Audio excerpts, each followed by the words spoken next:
그러니까 그 행복만을 찾는 분들은, 사람들은, 중생은 결과적으로는 모든 밭이 다 고의 밭이다. 고의 밭이 되는 거예요.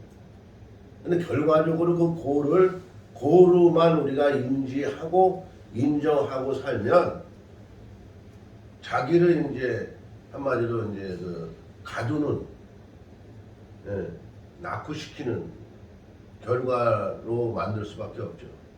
그렇지만 그것을 행복밭에서 꽃을 피운다 라는 아까 첫 시간에 얘기한 대로 꽃을 바라보기보다는 우리가 꽃밭이 되자라는 얘기 했잖아요. 그러니까 그 밭이라는 것은 결과적으로는 고로도 보는 거예요. 고로도 보는 거예요. 예? 그리고 또 아름다운 걸 피는 거 피우니까 행복으로도 볼 수가 있는 거예요. 행복으로도 볼 수가 있다. 그러니까 어떠한 상황이 진리다 딱 정해놓고 삶을 살아가는 것은 어떻게 보면 그건 어리석은 방편일 수도 있다. 어리석은 방편일 수도 있다. 어떠한 상황이 그로하여금이 나와야 돼. 그로하여금이 나와야 되는 거예요. 그로하여금. 우리는 조금 이따 밥 먹을 텐데 밥을 먹게 되고 그로하여금 나의 육신을 보호할 수가 있다라는 거잖아요. 그죠? 근데 그보다도 나의 육신을 진정으로 보호하는 거는 스님이 뭐라고 그랬어요? 항상 까먹죠. 진정으로 나를 보호하는 건 뭐예요? 우주의 에너지 파장이에요. 에너지라고 그랬잖아요. 우리는 에너지를 먹고 산다라고 했잖아요. 호흡 자체가 에너지잖아요. 호흡 자체가 우리가 에너지를 흡수하는 거잖아요. 그러니까 숨을 쉬지 못하면 3분만 쉬지 못해도 가. 3분만 쉬지 못해도 가는 거예요. 성질 급한 사람은 1분만 못 쉬어도 가. 성질을 못 이겨서. 그런 거예요. 근데 밥은 100일을 안 먹어도 살아. 100일을 안 먹어도.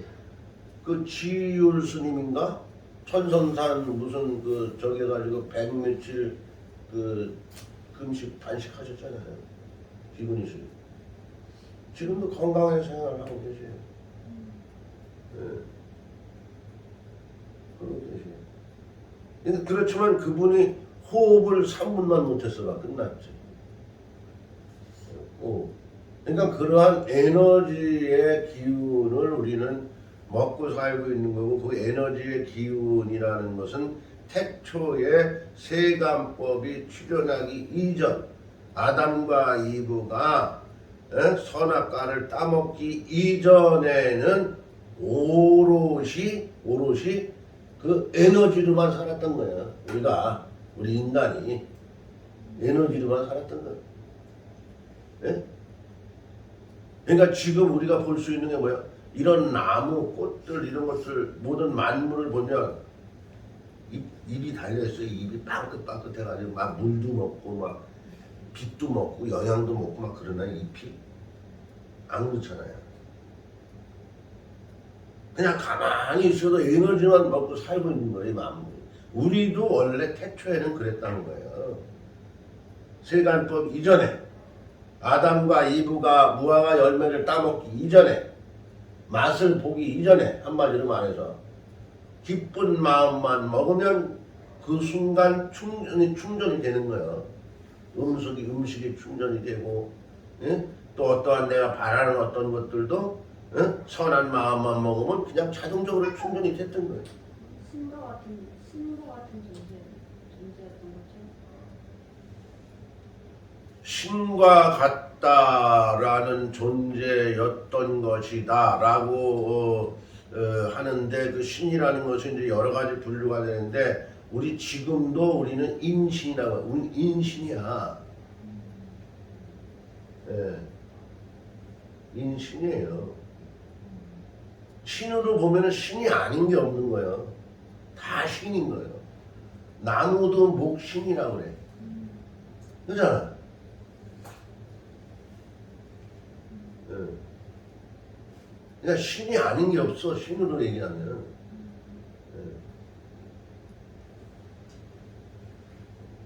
예. 그러니까 이제 그 신 중에서도 이제 그 나름대로 그뭐 예언적인 이런 쪽으로 가는 어떠한 그런 것들도 있지만 그 특수한 어떠한 상황들이고요. 그러한 거하고 우리가 지금 얘기하고 있는 어떠한 신과 같은 존재 이거하고는 완전히 다른 거예요. 그걸 결부시키면 안 돼요. 그런 거하고 완전히 다른 거니까. 그러니까 아무튼 우리는 그러한 상황으로 나름대로 변화되고 진화되고 있었고 그 적응력이라는 것은 아까도 첫 시간에 얘기한 대로 과학으로도 우리는 그 할 수 없는 그러한 진화적인 작용이 우리는 스스로 나를 키워나가고 있다. 어떠한 환경에 접했을 때 스스로 나를 키워나가고 있는 거예요. 그러니까 그거 얼마나 아주 신비롭고 오묘한 우리는 조건을 갖추고 있느냐. 우리가 그러면 이 어마어마한 조건을 갖추고 있는 것이 뭐예요? 신비스러운 조건을 갖추고 있는 것이 이 지구상에는 그러한 신비스러운 기운이 있기 때문에 그렇게 우리는 적응되고 조건을 갖추고 유지하는 거예요. 신비스러운.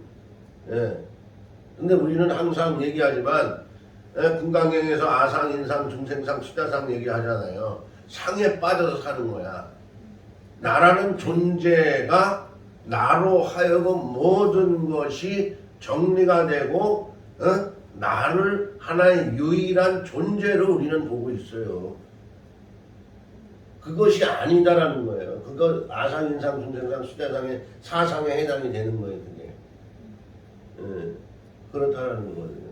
그러니까 나라는 존재가 결과적으로는 나라는 존재가 나로 하여금 유지되는 것이 아니다라는 유지되는 게 아니다라는 천만의 말씀이라는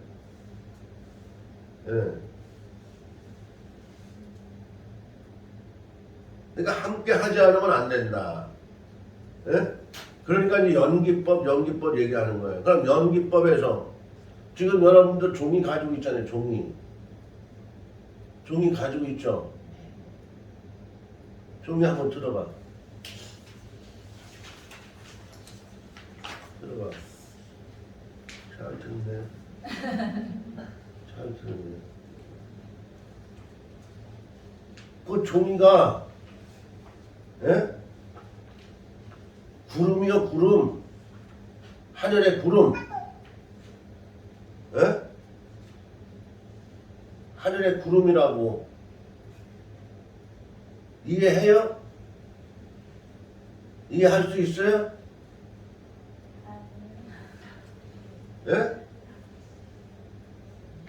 이해할 수 없어? 그러니까 공부해야 돼. 그러니까 공부해야 되는 거야. 말도 안 되는 소리 같아. 아주 말도 안 되는 소리야. 허무맹랑한 소리야. 그렇지만 부처님의 연기법에는 분명하다 이거야. 분명하다. 이 종이가 왜 구름이냐. 하늘에 왜 떠다니는 구름 같냐. 왜 구름이라고 얘기하냐. 구름이 비가 되죠. 비가 나무를 만들죠. 이 종이는 나무에서 나오죠. 그러니까 모든 거 하나 우리가 허투루 볼 게 하나도 없어. 구름은 영원한 구름이 아니여.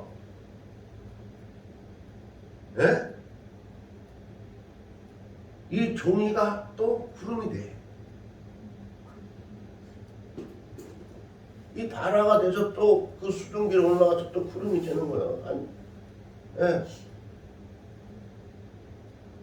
지금 우리는 그거를 깨우자. 그거를 깨우자.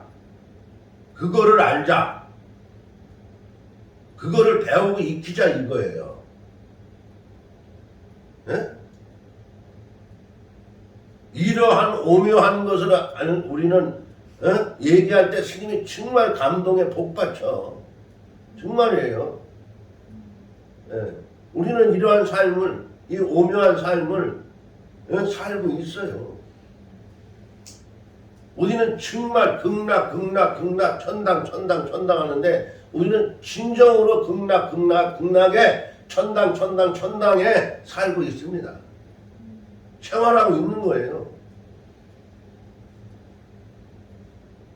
여기가 뭐 지옥도 아니고, 예? 육도 요새만 보더라도 천상계가 있고 인간계가 있잖아요. 우리는 천상계에 살고 있고 인간계에 살고 있는 거예요. 축생이 안 떨어진 것만 해도 감사한 일이고, 지옥세계에 안 떨어진 것만 해도 감사한 일이고, 아수라 세계에 안 떨어진 것만 해도 감사한 일이고, 아기 세계에 안 떨어진 것만 해도 감사한 세계예요. 예. 그런데도 불구하고 우리는 불만투성이로 생활하고 있다. 불만투성이. 나한테 조금만 서운하면 못마땅하고 나쁜 놈이고, 나한테 조금만 잘해주면 좋은 놈이고, 그것도 그 사람이 나쁜 사람도 아니고 그 사람이 뭐 좋은 사람도 아니야. 내 마음속에서 다 그냥 분별하고 난리 구슬 치는 거야. 내 마음속에서 내가 기준을 딱 세워놓고 우리는 얼마나 그렇게 이기주의적인 삶을 살고 있느냐 이거예요. 예? 우리가 삼라만상의 이치 속에서 살아가고 있으면서 많은 대중과 함께하고 있으면서 나를 기준으로 놓고 모든 대중을 다 정리한다? 예? 있을 수 없는 일이에요. 인과응보라서 인과법에 적용되지 않는 것이 하나도 없습니다. 그것이 인연법을 중심으로 보면 분명히 답이 나오는 겁니다. 답이 나오는 겁니다. 이것은 숨길 수 없는 법입니다. 이것은. 그래서 많은 인연들이 인연법, 중도사상, 사성제, 팔정도에 대해서 강조하는 것이 바로 거기에 있는 거예요. 다 거기에 걸리게끔 돼 있어요. 예? 예. 한백년도 한 순간 찰나다라는 겁니다. 아무튼 그래서 우리 그 현재에 살아가는 어떠한 그러한 사람들을 심리적 어려운 생활을 하고 있을 때 불교적인 또는 승가 출가자의 수행이나 명상을 통하여 사회에 적응할 수 있는 방안에 고민을 하면서 마지막 페이지 두 번째 단락이에요. 첫 번째 단락 여섯째 줄. 성철 큰 스님의 대중에게 남긴 가르침을 네 가지로 압축하면 자기를 바로 봅시다. 지금까지 스님이 수없이 얘기한 거 아니에요. 자기를 바로 봅시다. 응? 아주 쉬운 거예요. 그러면서도 이걸 못하는 거예요. 불기자심, 자기 마음을 속이지 말고 남을 위해 기도합시다. 자기의 마음을 속인다는 얘기도 스님이 얘기했죠. 자기가 마음을 속이면서 자기를 속이면서 남에게 진실인 양 전하는 경우가 많이 있어요. 그런 경우가 많이 있어요. 네. 그건 아니다 이거죠. 이제 포교나 전도 방법에 있어서 그러면 안 돼. 그거 부처님한테 큰 벌 받는 거예요. 네. 전도에 있어서도 마찬가지예요. 알아들었죠? 웃음으로 대단하지. 그러니까 내 마음을 깨워서 깨운 어떠한 상태에서 전도를 해라 이거야. 포교를 해라 이거야. 그리고 그 목적은 뭐예요? 그 사람을 구원하기 위한 거예요. 진정으로 구원을 해야 됩니다. 그게 우선된 목적이에요. 그게 성취가 되지 않으면 오히려 나는 죄를 받는 거예요. 그 죄를 한 번 받으면은요 얼마나 씻기가 힘든지 압니까? 네? 그거는 한순간 제가요 100년이 가도 그 업이 안 닦아지는 경우가 있어요. 100년이 가도. 네. 그 한순간에 그 잘못된 어떠한 상황이 됩니다. 그래서 우리는 평생 참회라는 것, 회개라는 것을 달고 다는 것이 바로 그겁니다. 회개, 참회 그것이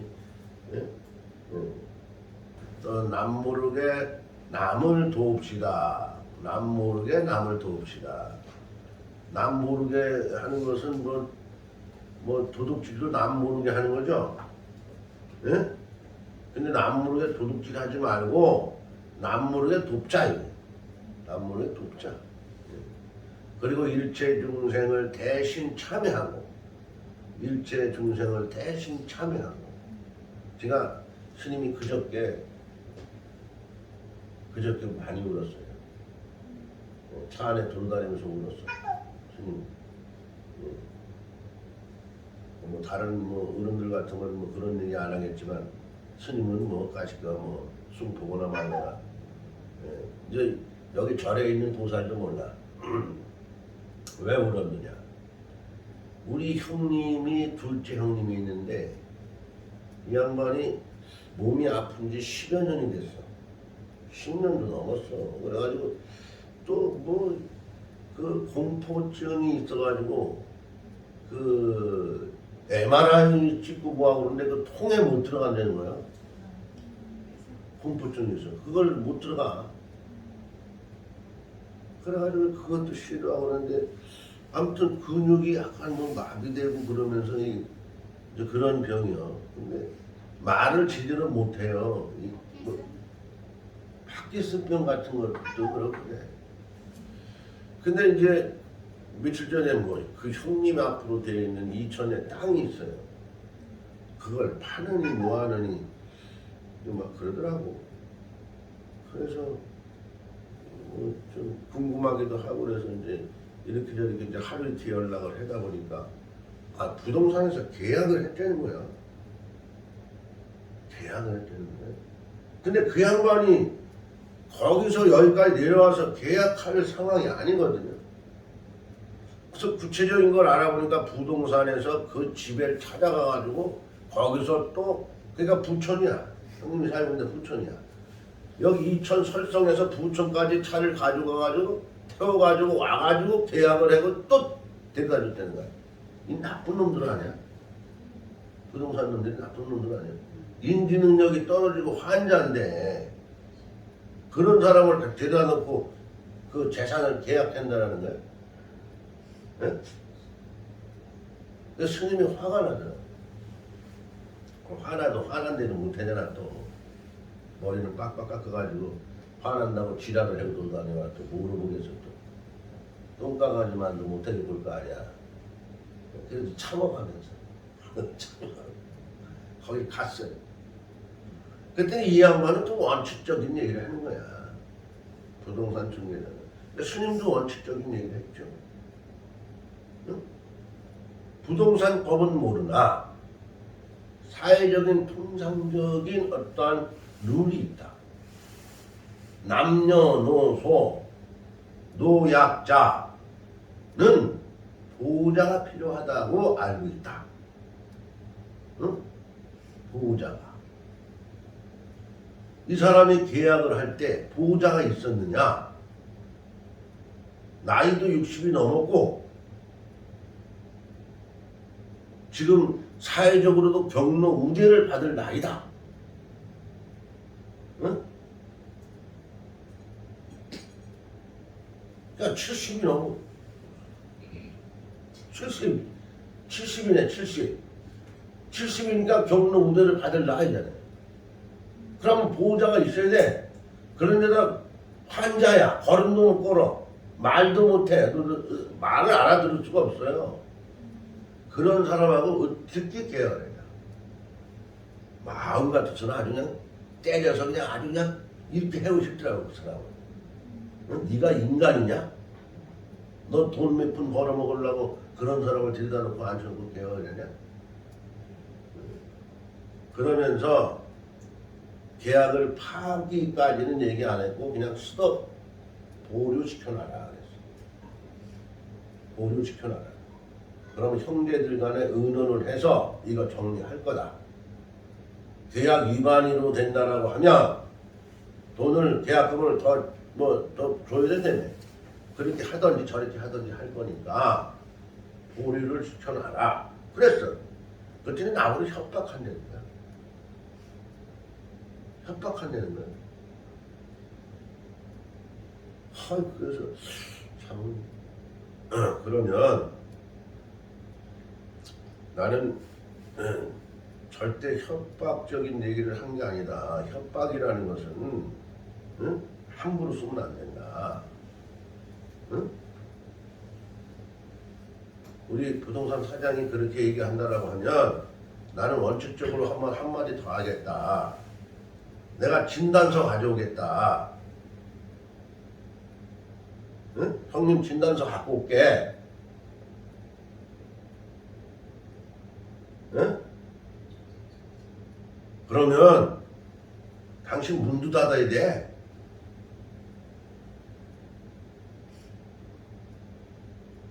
응. 그랬어요. 그게 협박이지. 말하자면 협박을 한다라고 하면. 근데 보류하라고 그러는 게 뭔 협박이요? 나쁜 놈 아니야? 나보고 협박하라는 거 아니야? 그래서 내가 진짜 협박은 이게 협박이다 그래가지고 내가 진단서 갖고 올게. 그랬어. 그랬더니 이래 졌든지 저래 졌든지 아무튼 그날로 해결이 돼버렸어. 부처님이 도와준 건 아니야. 예수님이 도와줬겠지. 그날로 해결이 됐어. 근데 해결이 되고 그거를 가만히 생각하면서 차 안에서 오는데 눈물이 나는 거야. 응? 참, 형님도 기구하다. 응? 참 기구하십니다. 응? 또 형제들이 있음으로 해서 그러한 일에 나름대로 계약을 취하고 원만히 해결됐으니 또 어떠한 그런 가족관계 이런 것도 참 부모님은 안 계셔도 감사하구나. 감사하구나. 그래서 이제 스님이 엄마 아버지는 안 계셔도 이제 큰 형수님이 계셔요. 큰 형수님한테 형제를 대신해서 사과드립니다. 전화를 했어. 형제로 해가지고 속을 썩었잖아 며칠 형수님이. 형하고 다투기도 했대. 이제 자기 동생 둘째 형님이 사고를 친 거야. 둘째 형님이 아팠어. 아픈 사람이 사고를 친 거야. 그러니까 큰 형님까지도 다 이제 얘기가 들어갔어. 근데 큰 형님도 난리가 난 거야. 응? 지난번에도 얘기를 했지만은 지난번에 그런 얘기 했을 거예요 스님이. 스님은 상속은 포기하지만 부모가 가꾸던 준비해놓은 토지나 모든 재산은 절대 없애지 말라. 그거를 이제 형님들한테 얘기했다 그랬잖아요. 근데 우리 큰형님도 그 정신을 갖고 있어요. 큰형님. 예. 그러니까 큰형님도 그 길을 쓰고 그걸 다시 찾은 거예요. 찾기를 노력을 하신 거예요.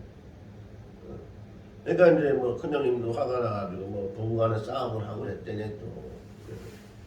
그래서 이제 큰형님 평소한테 이제 전화를 해서 형제를 대신해서 죄송합니다 라고 하니까 또 이제 형수님도 이제 또 보람이 좀 있나 봐. 그래도 중1에 있는 시동생이 그렇게 전화를 해서 사과를 하니까 응? 뭐 사실 내가 뭐 사과할 것도 뭐 근데 사과해야지 뭐 어떻게. 시동생이지 뭐 중은 중이 됐다. 내가 저질러놓은 죄는 아니지만 정말 우리는 하나가 아닌 게 없어요. 다 하나입니다. 하나가 아닌 게 없어요. 근데 부동산에도 그랬어요. 사장님 개인 입장만 생각하면 안 됩니다. 응? 개인 입장만 생각하면 사장님이 억울할 수도 있어요. 복비 몇 분 못 받아서. 그렇지만 복비 몇 분 못 받는 거로 한 가정을 문제를 만들면 안 됩니다. 그래서 나도 생각이 있어서 여기 왔다. 사장님도 덜 불편하고 매수인도 덜 불편하고 또 우리 환자인 형님도 덜 불편한 방법을 찾기 위해서 내가 왔다. 이렇게 얘기를 했어요. 그러니까 손해 끼치지 않겠다라고 한 거거든요. 손해 끼치지 않겠다. 결과적으로 그 사람들한테 줄 거는 줬어요. 절충을 해서 다 줄 거는 줬어요. 근데 원칙적으로는 부동산이 잘못된 거야. 안 줘도 돼, 그거. 안 줘도 돼. 부동산이 걸려요, 그거. 걸리는 거예요. 여기 부동산 하는 사람이 있나는 분들은. 또 자꾸만 이렇게 엉뚱한 얘기를 하더라고요. 근데 또 이 얘기가 또 우리가 인생 살아가는 얘기가 아주 중요한 거예요. 예? 어느 큰 스님도 평상화 법문이라고 그래가지고 생활 법문을 아주 주창하시던 큰 스님도 계셔요. 생활 법문. 위주할 고주할 해가지고.